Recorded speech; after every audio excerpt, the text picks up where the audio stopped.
तू है खातून जन्नत की आयशा,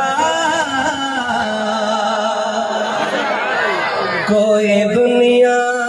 में तुझसा कहाँ आयशा, तेरी पाकीज़गी और तकदीस का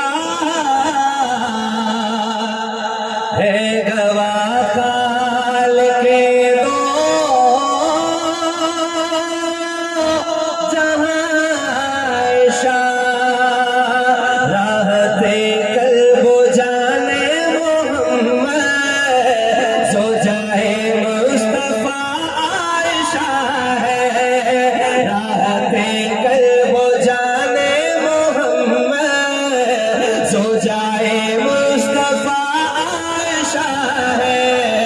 जिनके पाकी पे कुरान शाहिद आपकी वो रिदा आयशा है।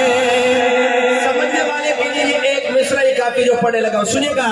बक्स से देख की आल से असल में बक्स आले मोहम्मद, बक्स से देख के आल से असल में बक्स आले मोहम्मद, जल रहा है अदू देख कर ये,